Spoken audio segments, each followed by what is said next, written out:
कि अभी अभी जो ग्राउंड पर लोग बैंक स्टेटमेंट दे रहे हैं, ज़्यादातर कस्टमर आपका टीयर 1 टीयर 2 में है या टीयर 3 टीयर 4 में भी आप करते हैं, और वहाँ से किस तरह की बैंक स्टेटमेंट्स आपको मिलती हैं? स्कैन में मिलती हैं या फिर नॉर्मली आप अकाउंट एग्रीगेटर भी आ गया है, इवॉल्व हो रहा है, तो उस पे भी लोग जाते हैं इजीली, कोई ग्राउंड So पे चले जाना account चाहता aggregator, I think so. If we'll talk about in percentage, we are getting 75% in account aggregator, and around 25% of the audience which we have are still uploading the PDFs.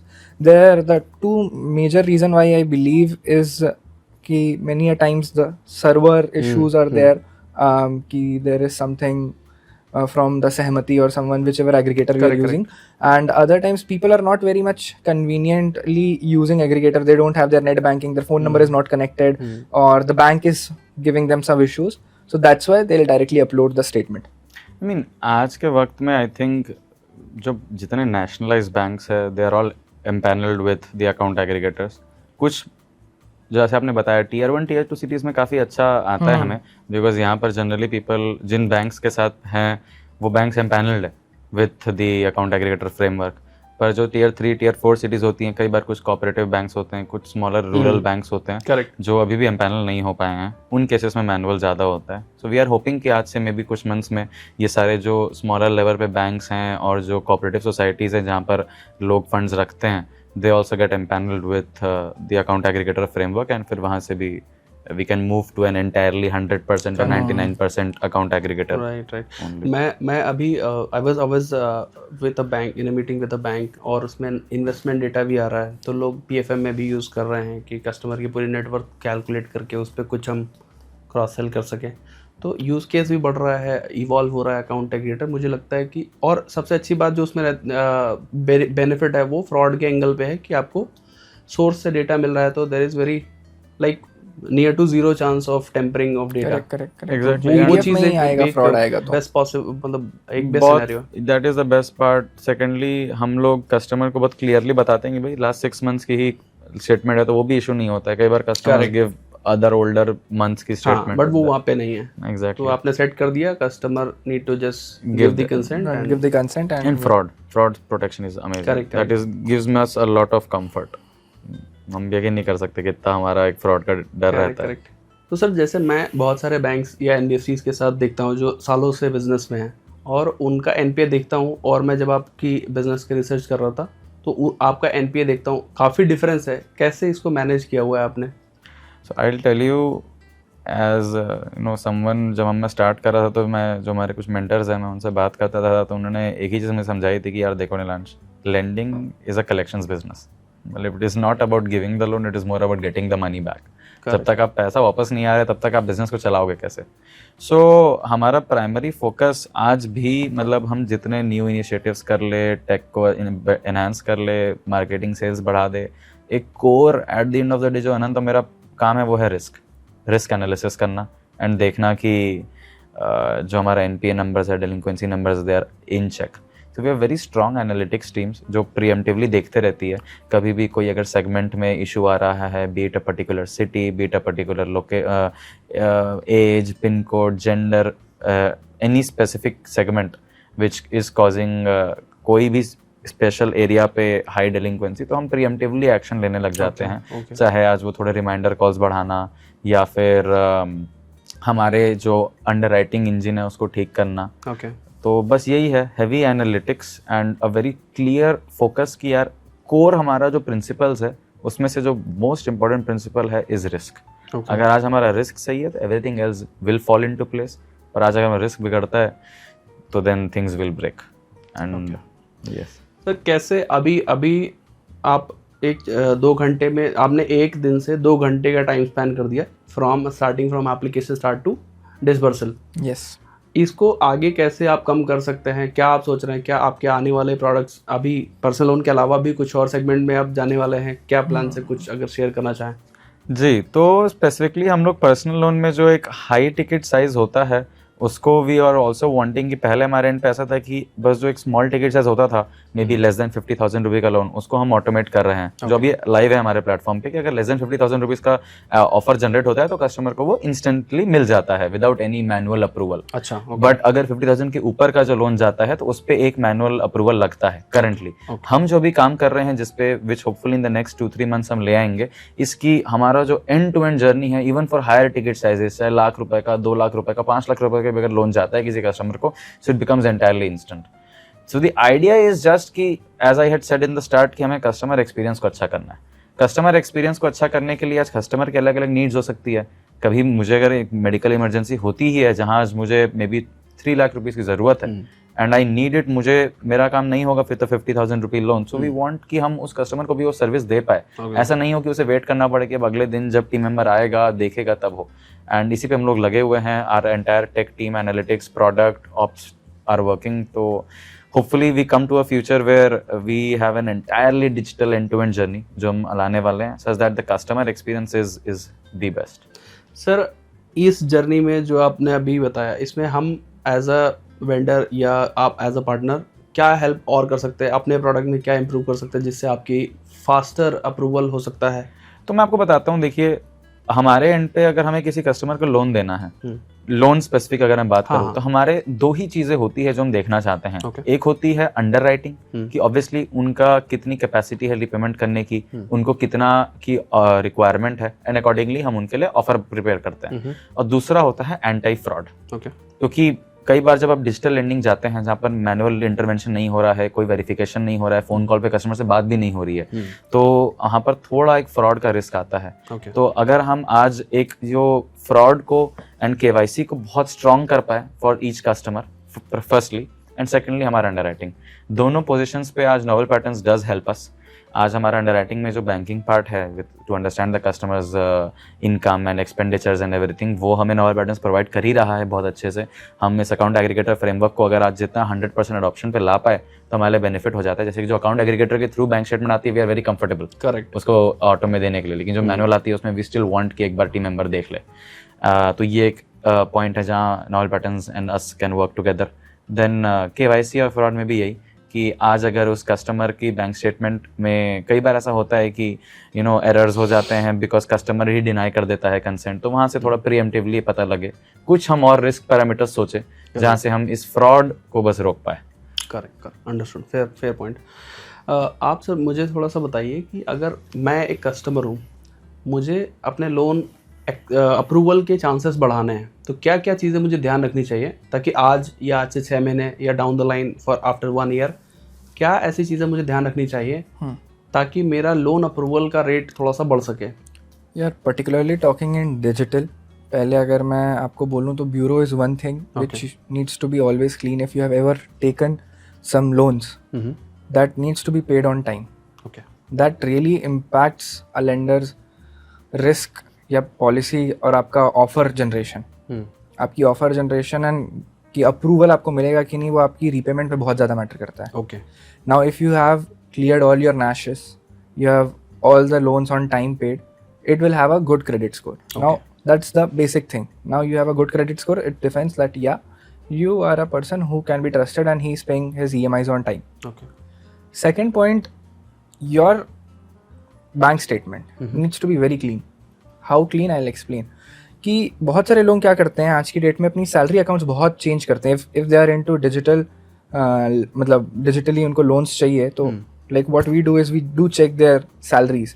अब there are people जो 1 महीने 2 महीने इस account में ले लिए, दूसरे तीसरे महीने इस अकाउंट पे ले लिए, and there are few companies who are open to change these things. Okay, so if you have a clean banking mentioning that ki all your salaries are coming on time, you are not switching your jobs continuously, because if you're switching your jobs continuously, there it shows कि यार थोड़ी सी instability है कि यार वो पहले 2 महीने यहाँ काम करता था अब यहाँ काम करने लग गया, दैट वो हमको भी लगता है कि यार इसकी थोड़ी सी स्टेबिलिटी नहीं है, वो कभी छोड़ दे रहा है इधर फिर यहाँ पकड़ ले रहा है।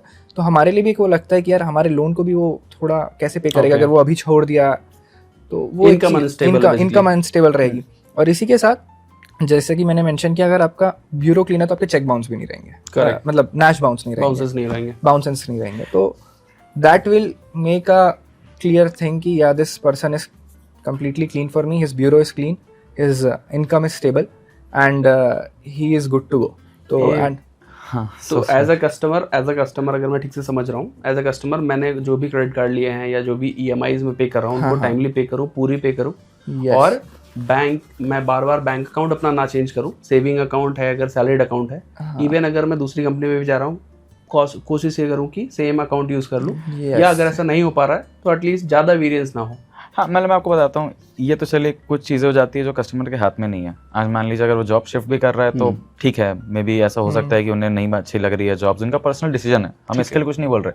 पर मैं आपको बताता हूँ, सी एज अ लेंडर आज हम अगर आपको पैसे दे रहे हैं एट द भाई, पैसे आज के ज़माने में I feel it is one of the most important things for anyone. आज अगर हम आपको पैसे रिस्क पे लेके दे रहे हैं तो आपको भी हमारे साथ एक ट्रांसपेरेंसी और ट्रुथनेस होनी चाहिए। मैं आपको बताता हूँ एक बड़ा इशू जो हम फेस करते हैं आज कस्टमर्स के साथ में ना, कि कस्टमर्स ना 1 साल की उन्होंने हमें बैंक स्टेटमेंट दी है, 50 से भी कम ट्रांजैक्शन है उस बैंक स्टेटमेंट में। अच्छा, ओके। मतलब हमें पता है कि यार ये स्टेटमेंट तो आप यूज ही नहीं करते हो, ये बैंक अकाउंट तो आप यूज ही नहीं करते हो, तो आप हमारे साथ क्यों झूठ बोल रहे हो कि हमारा यही प्राइमरी अकाउंट है। आप हमें बाकी अकाउंट भी दीजिए ना एनालिसिस करने के लिए। आप हमारे लिए जिंदगी मुश्किल बना रहे हैं, हम किस बेसिस पे आज आपको लोन ऑफर कर पाएंगे। तो ये एक होता है, I think what Anant primarily wanted to say by stability is कि आप आपका पूरा चीज बताइए तो सही। आपके 4 अकाउंट होंगे, आप हमें एक अकाउंट की स्टेटमेंट देते हैं, बाकी 3 अकाउंट में आप लोग ने आप क्या कर रहे हैं हमें पता ही नहीं है। करेक्ट। आज अगर आप हमें सब कुछ बता देंगे इन द सेंस कि जो भी आपकी बैंक स्टेटमेंट से जहाँ पे आपकी सैलरी आती है, जहाँ पे आप ट्रांजैक्शंस करते हैं, तो हम भी अच्छा एनालिसिस आपको ऑफर कर पाएंगे। इवन बेस्ट ऑफर बना सकते हैं आपके लिए। एग्जैक्टली आपके लिए हम बेस्ट ऑफर बना पाएंगे अगर हम दिखते हैं कि यार आपका अच्छा एक्टिव अकाउंट है, तो हमारा तो ट्रस्ट और होगा। जो आज मार्केट में आप यकीन नहीं करेंगे, जो पूरी गवर्नमेंट भी इस पे लगी हुई है, म्यूल अकाउंट्स, कितने सारे म्यूल अकाउंट्स होते हैं जो आज ये स्पोर्ट्स बेटिंग या बाकी क्रिमिनल एक्टिविटीज के लिए यूज किए जाते हैं, जहां पर लोगों के फेक अकाउंट्स बना दिए जाते हैं फेक KYC के नाम पे, और उनमें सिर्फ पैसे आते हैं जाते हैं, there is no actual human usages on it. amount the offer what is being given to that particular person. कितने कस्टमर रिजेक्ट हो जाते हैं इसी कारण। आप सोचिए ना, बैंक स्टेटमेंट में पैसे आए, वो अकाउंट, वो सारे पैसे आपने दूसरे अकाउंट में ट्रांसफर कर मेरा दिए। एक्सपेंस के लिए दूसरा अकाउंट रखा हुआ है। हाँ, तो हमारे एंड पे तो कुछ हमें पता ही नहीं है कि आप क्या कर रहे हैं, is it the money being used for the right purposes और नॉट। फिर ऐसे केसेस पे वो रिस्क आ जाता है of fraud and mule accounts, and फिर हम डर जाते हैं, हम बोलते हैं नहीं यार हमें नहीं लेना है, तभी कस्टमर्स को हम नहीं सर्विस कर पा रहे हैं आज, even though they are good people, they must might be एकदम अच्छे लोग हो सकते हैं, but just good income, but because of वही, क्योंकि क्या होता है कुछ particular customer like you have this in your bank statement aggregator कि you can detect what type of transaction is that. For example, आप लोग डिटेक्ट कर लेते हो कि if that is gambling, if there is a person जो हमको एक छोटी स्टेटमेंट दिया 50-100 ट्रांजैक्शन की और पूरा पैसा दूसरे अकाउंट में डाल रहा है, उस ट्रांजैक्शन उस दूसरे अकाउंट में वो सिर्फ गैम्बलिंग कर रहा है, तो that is not a good customer for us to give, कि वी नो कि that person is not doing correct, and हमारे लिए भी सही नहीं है as a lender too, but वो चीज़ हमें पता ही नहीं चल पाती है अगर वो हमको डिक्लेयर ना करे अच्छे से सारी चीज़ें, क्योंकि हम तो वो 10 लोगों के लिए हमारा पूरा वो 100 लोगों का वो अगर एक परसेंटेज है, तो that becomes difficult for us. So आप मुझे थोड़ा सा ये बताइए, जैसे मार्केट में क्या होता है, बहुत सारी ऐसी सुनने को मिलती है बातें कि कलेक्शंस की कॉल से हरास कर रहे हैं लोग, या कुछ एथिकल लेंडिंग नहीं होती है, बेसिकली लोग कुछ भी पैसा, जैसे बीच में कुछ इंटरनेशनल बाहर की विदेशों की एप्स आ गई थी जो पहले तो पैसा बांट रहे थे और बहुत सारे एक्सेस ले लिए मोबाइल के, फोटोग्राफ्स, कॉन्टैक्ट, और फिर उनको हरास करके बहुत सारा पैसा लेना, उनसे ब्लैकमेल करना। ये सब चीज़ें, पहले तो आप थोड़ा सा इसके बारे में बताइए, और आप इन चीज़ों को कैसे मैनेज करते हैं आपके लेवल पे, वो थोड़ा सा आप बताइए। जी ज़रूर। तो ये बहुत एक बड़ा इशू है। क्या होता है कि देखिए, ये ना एक ख़राब प्रैक्टिस है कस्टमर को एक्सप्लॉइट करने की। जब इंसान लोन लेना चाहता है, वो एक नीड में रहता है, उसको अर्जेंट रिक्वायरमेंट रहती है पैसे की, तो लोग इस बात को एक्सप्लॉइट करते हैं। इस कारण से वो उससे उसके फ़ोन का storage permission, gallery permission, SMS में पूरा उसका फ़ोन लॉग, कॉल बुक की परमिशन, ये सब ले लेते हैं। एंड देन जब रिकवरी में इशू होते हैं, या इन जनरल उसे ब्लैकमेल करना और उससे परेशान करने की टैक्टिक्स होती है जो पहले हुई थी। इसको देखते हुए ही RBI ने कई रूल्स और नॉर्म्स लाए, जो कि आज I am very thankful to the government for bringing those rules and policies, कि कस्टमर का प्रोटेक्शन एंड कस्टमर को सेफगार्ड कर सकते हैं।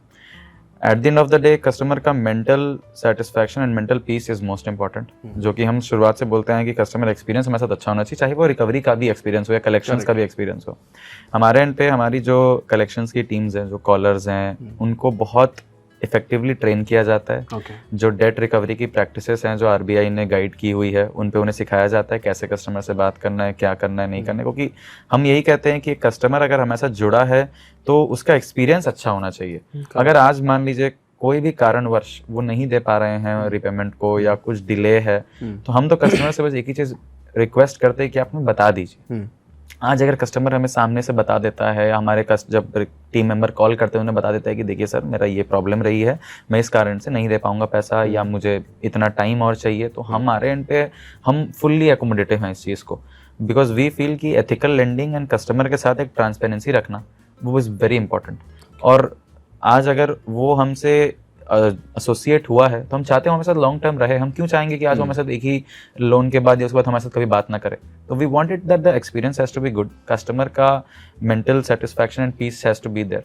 सो व्हेनेवर एनी रिपेमेंट हैपन्स, अगर आज कस्टमर के पास कोई भी कारणवश से डिले हुआ है, इशू हुआ है, if a customer comes and tells us कि ऐसा ऐसा है, तो we are more than open to talk and discuss and create a solution for them. थोड़ा सा इशू बस तब आता है जब कस्टमर बात ही नहीं करते हैं। उन कस्टमर्स पे फिर हमारे साथ हम कुछ कर ही नहीं पाते उनके लिए। वो कस्टमर्स को लगता है कि अरे यार मेरी तो पेनल्टी लग गई है, मेरा तो ओवरड्यू हो गया है, अब मैं क्या करूँ, इसलिए कोई बात ही नहीं करते। पर कई बार अगर हमसे बात करेंगे तो हम बहुत ओपन हैं उनसे ये सब चीज़ क्लियर करने के लिए, डिस्कस करने के लिए कि आगे हमारे साथ कैसे एक सोल्यूशन बना सकते हैं इसके लिए। एंड जो भी हमारी पॉलिसीज़ होती है दे आर वेरी ट्रांसपेरेंट। चाहे आज वो कस्टमर को रिपेमेंट अगर अर्ली क्लोज करना है कोई लोन को तो उस पर जो भी, हम तो चार्जेस लेते भी नहीं हैं, पर अगर कोई भी तरीके के टाइमिंग्स होती हैं, उनको नो ऑब्जेक्शन सर्टिफिकेट मिलना, जैसे आज ये बहुत इंपॉर्टेंट होता है। कई बार लोग रिपेमेंट कर देते हैं, उनको एनओसी मिलने में ही हफ्ते लग जाते हैं। हमारे एंड पे पूरा प्रोसेस सिंप्लीफाइड है, with in 1 working day customer को एनओसी मिल जाता है। उसके बाद उसके सारे हमारे डेटा रिकॉर्ड्स हम लोग डिलीट कर देते हैं इन द राइट टाइम, जो रहता है हमारे पास रिटेंशन का। We don't contact the customer, हम उसका कोई डेटा सेल नहीं करते हैं, कुछ नहीं, entire data stored in Indian servers. तो ये चीज़ें रखना बहुत इंपॉर्टेंट है। आरबीआई गाइडलाइंस भी फॉलो करते हैं and as a customer experience wise भी वो ठीक रहता है। अंडरस्टूड। तो फॉर एग्जांपल आप मुझे थोड़ा सा बताइए, जैसे मैं आपका कस्टमर हूँ, मैंने आपकी कोई आपकी जैसे ऐप है, तो मैंने उस पर लोन एक लिया, वो पॉजिटिव डिसबर्सल हो गया, उसके बाद मैंने उसकी पूरी पेमेंट कर दी विथ टाइम से पहले भी पे कर दिया।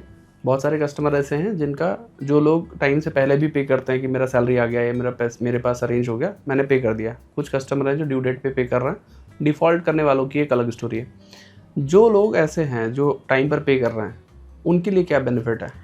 जी, तो हमारे प्लेटफॉर्म पे अभी करंटली जो हमारा एक रीलोन होता है, रिपीट लोन, मान लीजिए उन्हें वापस कभी भी ज़रूरत पड़ती है, तो उसके लिए हम उन्हें प्राइमरीली तो एक हायर अमाउंट ऑफर करते हैं। अच्छा। आज उन्हें जितना मिला था उससे 30 से 50% ऊपर हम उसे अमाउंट ऑफर करते हैं। इंस्टेंट होता है ये।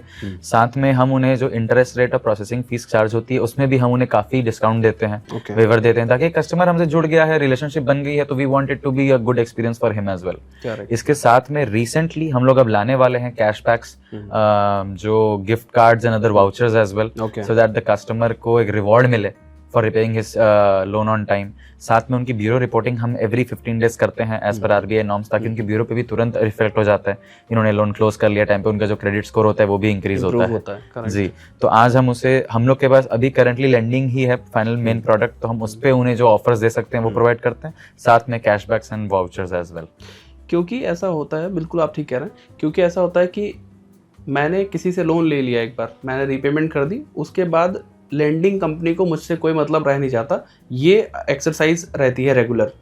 अब मेरे लिए फिर अगर मैंने टाइम पे पे किया तो सिर्फ एक ही बेनिफिट है कि मेरा सिबिल ही ठीक रहेगा जी, बाकी और मेरे को कोई पॉजिटिव या मॉनेटरी बेनिफिट है नहीं। तो इसीलिए मैंने आपसे ये बात पूछी कि अगर मैं रीपेमेंट आपको मैंने पूरा कर दिया, तो आपने बताया कि ये सारी चीज़ें अगर आप रेगुलरली पे कर रहे हो, आपने टाइम से पे कर दिया, तो ये बेनिफिट्स आपको मिलते हैं। ये एक एडेड बेनिफिट है आपसे। हाँ, और हम लोग अभी एक सर्विस ला रहे हैं जहाँ पर हम एक फाइनेंशियल कंसल्टेंसी प्रोवाइड करेंगे कस्टमर को फ्री ऑफ चार्ज। जो भी हमारे साथ एसोसिएट हो जाते हैं कस्टमर्स, हम उनको गाइड करते हैं कि आज आपको अपने फ्यूचर फाइनेंसेस को कैसे आप मैनेज कर सकते हैं, कहाँ पे इन्वेस्ट कर सकते हैं उन फंड्स को। अगर आपके पास कभी सरप्लस पैसा रहता है, कभी आपको फंड्स की रिक्वायरमेंट रहती है, तो आपका लोन ऑलरेडी प्री अप्रूव्ड आपके पास रेडी रहता है रिपीट के लिए।